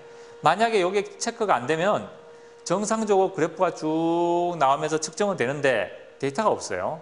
데이터가. 반드시 그 데이터를 우리가 기록을 해놔야 되기 때문에 레코드에 체크를 반드시 이렇게 해야 됩니다. 자, 그 반복 횟수. 이 반복 횟수는 같은 시를 내가 2번 찍느냐, 3번 찍느냐, 뭐 2번 찍고 싶다. 그러면 반복 횟수인데 우리는 2번 찍을 일은 없죠. 이거는 그냥 2번 찍을 일 없기 때문에 이거는 반복 횟수는 그냥 없애버립시다. 자, 이렇게 하면은 모든 측정 조건들이 완성이 되는 겁니다. 이렇게 해서 이제 일단 클로즈를 시켜요. 자, 클로즈 시켰죠. 다시 한번 들어가 볼까요? 자, 다시 갔을 때 내가 정해놓은 모든 조건이 나오고 이렇게 열곡선이 쭉 나오죠. 이런 식으로 올라가겠다라는 의미가 되는 거죠. 자, 확인을 하고 그 다음에 뭐를 하느냐? 시료를 집어넣어야 됩니다. 시료를 집어넣기 위해서는 어떻게 하느냐? 먼저 저울에 대한 0점을 잡아야겠죠. 0점 잡는 게 어디 있냐면 요 셋, 0. 자, 동그라미 나오죠. 요걸 클릭을 딱 합니다. 하면은 이제 여기에 이런 저울 표시가 나오고 여기에 실제적 그램이 나오죠. 지금 요것들 이제 일단은 0점을 이제 딱 잡아줘야 합니다. 0점 잡을 때는 요걸 눌러줘 버리면 0점이 잡힙니다. 이렇게 잡히는데 요 전에 뭘 해야 되느냐? 자, 이제 이 기계 안에다가 시료를 넣어야겠죠. 시료를 넣는 걸 먼저 한번 봅시다. 자, 시료를 넣을 때는 자, 여기에 보면은 오픈 스위치가 있습니다. 오픈을 꾹 눌러주세요. 떼어버리면 멈춰버립니다. 그러니까 꾹 누르고 계세요. 쭉 다 열릴 때까지 더 이상 열림이 없을 때까지 계속 눌러주죠. 자, 다 열렸습니다. 이렇게 열고 자, 요 안에는 이제 블랭크가 되는 그러니까 시료가 담지 않는 레퍼런스 타임, 레퍼런스 부분을 요거를 자, 왼쪽에다가 앞서 설명했다시피 왼쪽에다가 올리고 자, 오른쪽에도 이제 시료 들어가는 것도 먼저 빈도가니를 올립니다. 빈도가니를 자, 오른쪽에다가 올리죠. 올린 다음에 이제 문을 먼저 닫습니다. 이 문을 닫지 않는 상태에서 저울을 보게 되면 공기의 흐름 때문에 저울이 왔다 갔다 그러죠. 그래서 이렇게 그 문을 닫고 난 뒤에 이제 저울의 0점을 잡아줘야 됩니다. 그래서 그다음 클로즈를 눌러주죠. 자, 눌러도 이게 처음에 작동이 안 되는 것은 뭐냐면은 저울이 안정이 안 되어서 그렇습니다. 저울이 충분히 안정된 상태야 돼야만이 자동으로 문이 닫힙니다. 자, 그러면 요 소리가 날 때까지 자, 웅 소리 나죠. 그러면 이제 이 본체가 다 확실히 닫힌 겁니다. 요 상태가 되었을 때 자, 와서 다시 한번 0점을 잡아줍니다. 자, 다시 한번 0점을 잡아주고 그러면 이제 좌우의 무게가 다 0점이 잡힌 겁니다. 잡혔으면 이 상태에서 다시 문을 열어줍니다. 이제 다시 문을 열어주죠. 이제 시료를 집어넣어야겠죠. 방금 좀 전에 한 거는 좀 전에 말씀드렸다시피 0점을 잡은 거예요. 이제 저울이 0이에요. 도가니 자체도 무게가 있기 때문에 그걸 0으로 잡아주고 그 다음에 이제 시료를 넣어야겠죠. 자, 도가니를 넣습니다. 넣고 자, 스파툴라로 자, 약수죠. 스파툴라로 시료를 내가 원하는 만큼 시료를 여기 넣습니다. 자, 넣고 자, 시료를 그대로 넣고 자, 들고 자, 오른쪽에 넣습니다. 오른쪽에 살 넣습니다. 자, 넣으면 이제 저울에 무게가 느껴지겠죠. 처음에는 빈도가 넣었을 때 무게를 0으로 잡았고 지금은 시료를 넣었기 때문에 이 시료의 무게가 나올 겁니다. 자, 시료 무게가 얼마 나오는지 한번 봅시다. 이 상태에서는 뚜껑을 이제 열어놓은 상태, 본체 뚜껑을 열어놓은 상태에서 무게는 정확성이 없기 때문에 다시 뚜껑을 닫았을 때 무게를 측정을 해야겠죠. 자, 일단 뚜껑을 일단 닫고 클로즈를 시킵니다. 클로즈를 시킨 상태에서 이제 무게가 얼마인지를 한번 보도록 하겠습니다. 자, 끝까지 닫고, 자, 한번 볼까요? 이제 보시면 25.535mg이 나오죠. 이것이 시료의 무게입니다. 무게인데 이 끝에 숫자는 잘 움직이기 때문에 이거는 무시하세요. 무시하고 초점 두째짜리 또는 초점 첫째짜리까지는 정확히 읽어주셔야 됩니다. 자, 우리는 25.53까지 정도 계속 올라가는데 약간의 차이는 있습니다. 한 54까지 읽으면 되겠네요. 자, 이렇게 할 때 여기서 25.54를 우리는 기억하고 있어야 돼요. 기억하고 있어야 되고, 기억한 상태에서 이거를, 자, 0점을 다시 잡아줍니다. 자, 다시 0점 잡아주고, 그 다음에 클로즈 시켜버려요. 그 다음에 그 측정한 값은 어디 가느냐? 자, 여기에 적죠. 여기 들어가서 25.54 뭐 이렇게 적고, 그 다음에 클로즈 시킵니다. 자, 다 이제 준비가 다 된 거예요. 시료도 다 넣었고, 이제 모든 샘플 측정 준비가 됩니다. 그 상태에서 이제 된 상태에서 이제 run, 여기에 run을 자 눌러볼까요? 누르면 어떻게 되느냐? 그래서 yes. 자, 그러면 여기서 소리 납니다. 자, 까꿍 소리 나죠? 그러면 이게 까꿍 소리 나면은 이제 측정이 시작되는 겁니다. 자, 까꿍 하고 소리 나면은 이제 이 모든 화면이 정리가 되면서 자세히 보시면 이쪽에 TG, 무게를 나타내는, 무게 변화를 나타내는 TG 그래프가 나오게 되고, 밑에는 이제 자세히 보시면, 자, 여기에 TG 그래프 나오고, 자, DT의 곡선, DT의 그래프는 여기서 나오죠. 예, 여기서 나오기 시작합니다. 이제 이쪽에 왼편에 있는 녹색은 이제 무게를 의미하는 거예요. 무게를 의미하는 수치고, 자, 이쪽에 붉은색을 나타내는 의미는 온도를 의미하는 거고, 이쪽에 파란색을 나타내는 것은 이제 열량을 의미하는 겁니다. 열량을 의미하는 건데, 이렇게 측정이 되고 있는 중에 자세히 보시면은 지금 현재는 이제 그래프가 나타나지 않지만 TG 곡선은 일반적으로 직선으로 쭉 가다가 질량 변화가 있으면 오르거나 내려갈 겁니다. 열량 곡선도 이렇게 쭉 나오다가 흡열 반응이 일어나면은 그래프가 밑으로 내려와서 올라갈 거고, 발열 반응이 일어나면 그래프가 위로 올라서 내려올 겁니다. 이렇게 이런 식으로 그런 그래프의 변화를 보고 이제 이 시료 자체가 지금 무게가 줄고 있다, 또 늘고 있다, 또 열량은 흡열 반응하고 있다, 발열 반응하고 있다, 이런 것들을 이 그래프를 해석을 통해서 알 수가 있는 거죠. 그 시료 측정이 다 끝나면은 이제 하나씩 꺼주면 됩니다. 요거 꺼주고, 자, yes 하시고, 요거도 꺼주고, 오케이 하시고, 네, 본체에서 제키면 오프하면서 이제 꺼집니다. 꺼지고, 그 다음에 저쪽에서 가스를 잠궈줍니다. 네, 와서 가스를 잠궈주시고 이제 컴퓨터 꺼주시면 마치겠습니다. 네, 이렇게 하고 뒷정리를 다 깨끗하게 하신 다음에 정리해 주시면 되겠습니다. 다음에는 이제 측정된 데이터를 직접 분석을 하는 방법을 배워보도록 하겠습니다. 자, 측정된 데이터는 TP2 Analysis 이쪽에 아이콘에 들어가서 분석하시면 되겠습니다. 자, 볼까요? 자, 맨 처음에 파일을 이제 오픈해서 내가 측정한 파일, 좀 전에 우리는 탄산칼슘을 측정했죠. 자, 탄산칼슘 측정했는 거를 한번 봅시다. 자, 이 오픈하면은 자, 측정한 탄산칼슘 데이터 나오죠. 나오면은 여기에 녹색으로 보이는 요것이 바로 TG 그래프, 질량 변화죠. TG, 질량 변화 곡선이고, 요 DTA라고 보이는 요 곡선, 요거는 이제 열량 곡선입니다. 온도나 열량을 나타내는 열량 곡선이고, 요 붉은색을 나타내는 온도 곡선입니다. 자, 우리 보기 편하게 해서 우리 X축을 이제 온도로 두고 봅시다. 여기서 눌러주면은 온도로 바꿔볼까요? 바꿔보면 자, 온도에 대해서 TG와 DTA의 곡선을 볼 수가 있죠.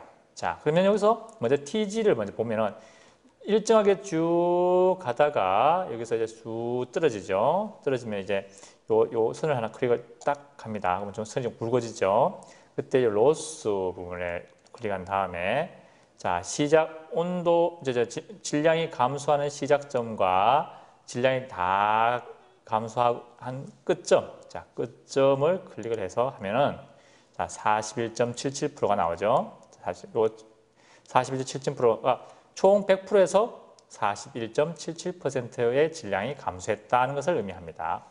여기서 이제 요 보시면 예, 카탈로그에 클릭을 하시면은 자, 요 값을 이제 얻을 수가 있죠. 자, 이 부분을 이제 옮길 수가 있어요. 이렇게요. 자, 이렇게 옮길 수가 있고, 그러면 결국은 이 시료는 탄산칼슘의 시료는 온도가 약 한 700조, 한 800조 근처 되겠네요. 이군데에서 이제 질량이 감소한다. 몇 프로 감소하느냐? 41.77% 정도 감소한다는 것을 알 수 있죠. 이런 감소는 탄산칼슘 CaCO3가 나중에 CO2가 날아가면서 CaO로 바뀌는 형태에서 날아간 CO2의 함량입니다. 이게. 이렇게 해서 온도 한 800도에서 탄산칼슘은 41.77%가 질량 감소가 있구나라는 걸 알 수가 있죠. 거기에 따라서 열량 곡선을 갖고 나중에 온도는 몇 도부터 이제 흡열 반응이 나는가. 물론 이 그래프가 이렇게 떨어졌다는 것은 이제 흡열 반응을 일으켰다는 이야기입니다. 그러면 탄산칼슘이 분해될 때는 이제 흡열 반응에 의해서 이제 CO2가 날아가는구나라는 것을 이 TGDTA의 열 분석을 통해서 데이터를 알 수가 있는 거죠. 자, 우리가 또 열량 곡선을 알고 할 때는 열량 곡선 클릭해서 자, 시작 온도 에어리어를 클릭하면은 자, 우리가 원하는 온도 시작에서부터 질량이 감소되는 이쪽부터 끝까지 하면은 이런 그래프를 얻을 수 있습니다. 자, 여기서 이걸 눌러주면 이제 자, 여기서 시작 온도에서 끝 온도 나오는데 지금 요 탄산칼슘 같은 경우는 그 다른 시료에 비해서 그래프를 보기 사실 어렵습니다. 어렵지만 다른 이제 이론 수업 앞서서 말했던 그 이론 수업에 의하면은 그 이런 것들 데이터 같은 경우도 좀 쉽게 얻을 수가 있을 겁니다. 자, 여기서는 우선 그 에어리어를 통해서 이제 온도의 포지션을 보고 질량 감소의 포지션을 봐서 전체적으로 데이터 정리하는 방법을 이 부분에서 익히고 실전을 통해서는 이제 여러분들이 직접 와서 자, 찍어서 내가 원하는 부분에 TG와 DTA 곡선을 다시 측정을 이렇게 하셔야 될 겁니다. 자, 오늘은 이렇게 하는 그 과정만 보도록 하겠습니다. 자, 이상 분석하는 방법을 마치도록 하겠습니다. 분석이 다 끝났으면은 자, 이것들 그 데이터를 이제 백업 받아가는 거. 백업 받아갈 때는 이제 익스플로어에 들어가서 지금 측정할 때는 C 안에서가 저장이 되기 때문에 C에서 보면은 자세히 보시면 여기에 CaCO3가 두 개가 이런 아이콘이 있고 이런 아이콘이 두 개가 있습니다. 자, 요 아이콘을 받아가셔야 됩니다. 데이터를 받아갈 때는 요 아이콘을 받아가시면 텍스트 파일로 해서 이렇게 모든 데이터를 얻어갈 수가 있죠. 자, 위쪽 부분은 이제 주로 그 기계 분석 조건에 대한 정보들이기 때문에 이거는 눈여겨보실 필요는 없고 밑에 부분을 눈여겨보셔야 됩니다. 야, 요 부분, 이 부분들을 갖고 여러분들은 직접 이 데이터를 엑셀이라든지 그래프를 만드는 프로그램에 집어넣어서 저 앞서 봤던 그래프들을 직접 만들어 볼 수가 있습니다. 만들어 볼 때 여기에 타임 적혀 있는 거, 이 라인은 이제 시간을 의미하는 것이고 이 라인이 온도입니다. 온도에 대한 라인. 이 온도를 이제 그래프를 그릴 때 이 온도 포지션들을 좀 이제 그 X축으로 두고 자, 뒤에 이런 TG 부분, 요 부분, TG에 적혀 있는 요걸 이제 Y축으로 두면은 온도에 따른 그 질량 감소나 또 증감을 볼 수가 있고요. 또 여기에 보면 DTA라고 적힌 게 있습니다. 이 DTA 라인을 갖고 이걸 Y축을 잡아주게 되면은 그 열량 곡선 또는 열량 곡선을 알 수가 있죠. 그래서 X축을 온도와 이제 열량을 주면은 이제 온도를 이제 X축으로 두고 요거를 Y축으로 두면은 열량에 대한 그래프를 얻을 수 있습니다. 자세히 보시면은 여기 보면 여기 보면은 TG가 있고 DTG가 있어요. 자, 뽑을 때 잘못하면은 이 DTG 라인을 뽑을 수가 있어요. 이거는 뽑으면 안 됩니다. D자 빼고 그냥 TG만 적히는 부분하고 여기에 DTA 부분, 여기도 뭐 DDT라 적혀 있죠. 이것도 뽑지 말고 요 DT라 보면 이 부분과 T지란 부분과 온도란 부분, 이 세 개의 부분을 뽑아서 그래프를 그리시면 되겠습니다. 자, 그러면 여기까지는 이제 우리가 분석해야 되는 부분과 데이터를 뽑는 방법, 또 해석하는 방법들에 대해서 설명을 드렸습니다. 예, 평소에는 이제 이 파워를 올리는 부분이 켜져 있지만은 정전되었을 때는 이와 같이 꺼져 있습니다. 정전이 한번 되면은 겉으로 봐서는 표시가 안 나기 때문에 정전이 났다. 그러면 이렇게 파워가 꺼져 있기 때문에 반드시 요 줄 눌러서 파워를 켜십시오. 켜신 다음에 사용하셔야 무리가 없겠습니다.